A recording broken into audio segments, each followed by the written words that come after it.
Olá, crianças do quinto ano, tudo bem com vocês? Eu sou a professora Denise e nossa aula esse mês e agora será de história, tá?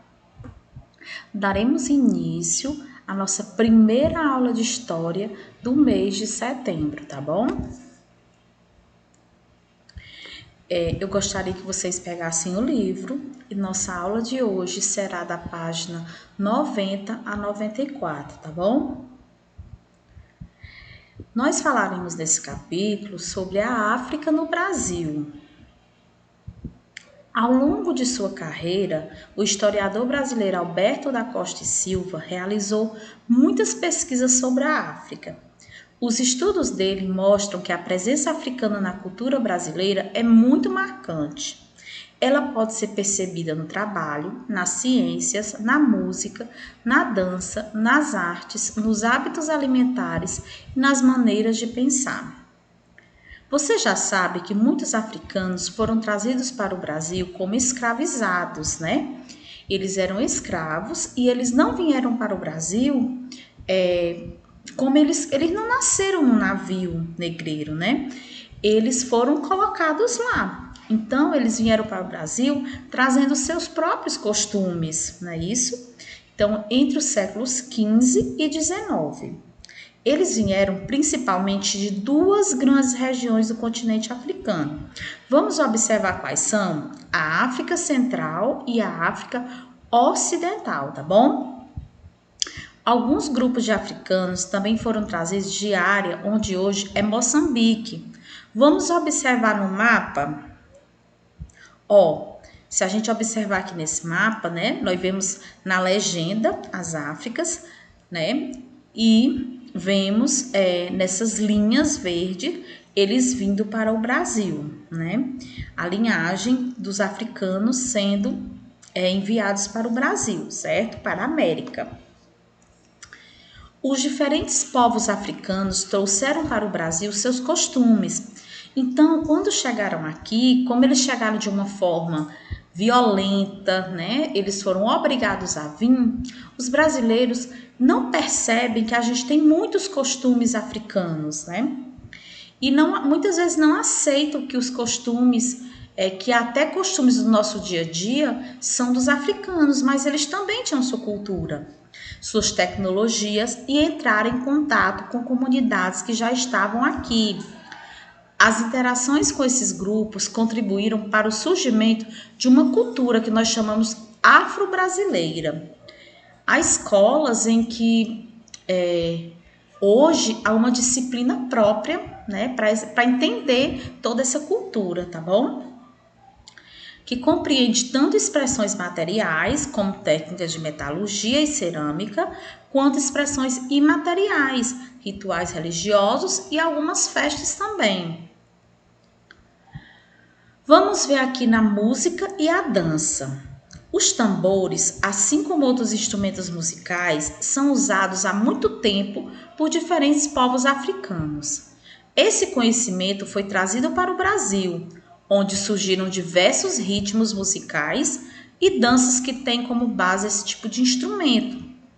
O maracatu, por exemplo, quem de vocês já ouviu falar do maracatu? Que é um instrumento, né, muito utilizado em Pernambuco, nas festas pernambucanas.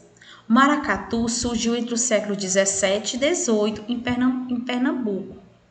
Ele está ligado à festa de coroação dos reis do Congo e consiste em um cortejo com música, dança e dramatizações. Nessa manifestação cultural, usam-se diversos tambores de origem africana, como as alfaias e os gonguês. Hoje, existem diversos tipos de maracatu. O maracatu nação do Recife é considerado o patrimônio imaterial do Brasil e foram trazidos pelos africanos. Tá vendo a importância da gente conhecer um pouco dessa história?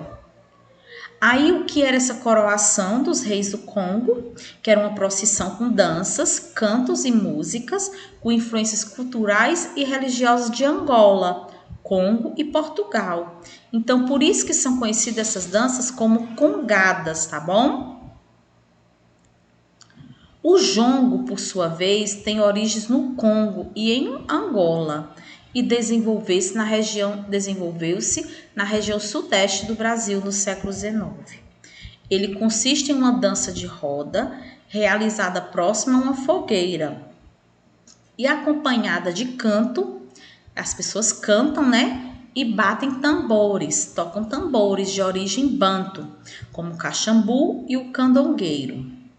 O jongo influenciou o surgimento do samba, que é uma dança bem conhecida pelos brasileiros, não é isso? E também é patrimônio imaterial do nosso país. Nós vamos ver agora duas figuras, a figura A e a figura B. Observem aí essas figuras.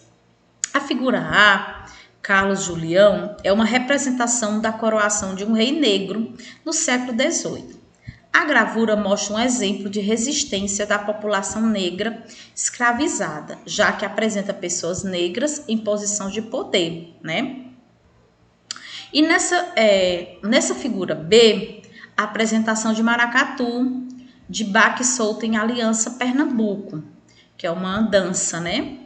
Foto de 2015, e nessa festividade, a representação de coroação de reis e rainhas. Se eu perguntasse a vocês, nessas gravuras, há semelhanças, né? Há algo parecido? Sim, vocês podem observar que são danças, né?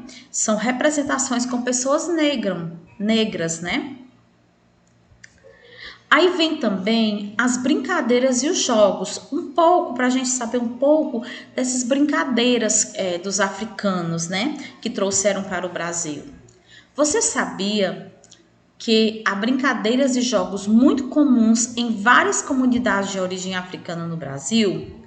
Brincadeiras como pega-pega e esconde-esconde, que todos nós já brincamos, não é isso? Tem origem em atividade de caça e há vestígios desse tipo de costume em diversos povos tradicionais do continente africano. Conheça a seguir uma brincadeira comum no atual Moçambique e que é parecida com um jogo popular em diferentes partes do Brasil. Vamos conhecer um pouquinho dessa história, dessa brincadeira, que é chamada a matacuzana. A matacuzana é um jogo que se utiliza de pedrinhas ou castanhas de caju. Aqui onde a gente mora, a gente até já conhece. Algumas pessoas, se vocês perguntarem para os mais velhos, eles conhecem essa brincadeira, né? A gente chama de brincadeira das pedrinhas mesmo. Escolhe umas pedrinhas bonitinhas e vai jogando, né? Para jogar, faz uma pequena cova ou desenha-se um círculo no chão. O jogo consiste em várias fases de manuseio de pedras. Por exemplo, lançar a pedra, né, como é chamada, maputo, ao ar e com a mão retirar a pedra e voltar a apanhar aquela que foi jogada, sem deixar cair. Pergunte aos avós de vocês ou às mães de vocês se elas não já brincaram. No interior, essa brincadeira é bastante conhecida. Também há outras possibilidades de jogar ou manusear as pedrinhas ou castanha. Nós sabemos que a cova é um buraco e o Maputo é uma capital de Moçambique, tá bom? Temos também as expressões religiosas. Vamos observar quais essas expressões religiosas da África, né? A partir do século XV, a religiosidade das diferentes comunidades da África começou a ser fortemente influenciada pelos europeus. Houve práticas nativas que foram perseguidas ou até proibidas pelos europeus que dominaram esses povos. Porém, o domínio do catolicismo no continente africano não fez desaparecer os tradicionais cultos aos ancestrais e ao mundo dos espíritos.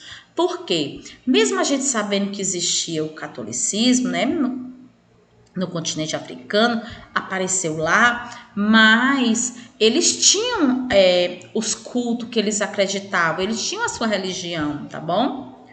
Ao contrário, provocaram o surgimento de novas práticas religiosas que guardavam influências nativas e estrangeiras.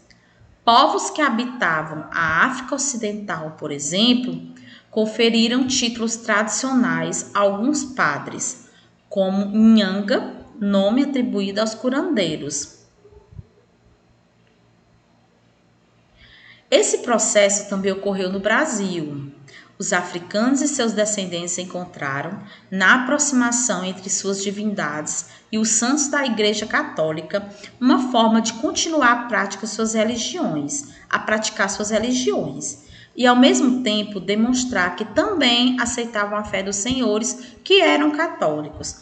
Por exemplo, entre as comunidades de origem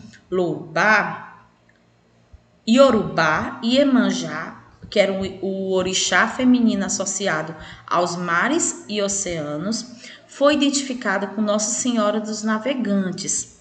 E Xangô, orixá do trovão e da justiça, foi associado a São Jerônimo. Então, apesar dessas comunidades, terem a sua religiosidade, os seus santos, se identificaram com alguns santos da religião católica, tá bom?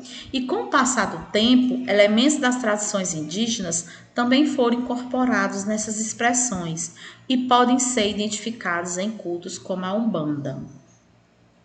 Temos aqui uma foto, da cerimônia da festa de Iemanjá na praia do Rio Vermelho, em Salvador, na Bahia. O ritual costuma ser realizado anualmente em fevereiro. Essa foto aqui é de 2014, tá?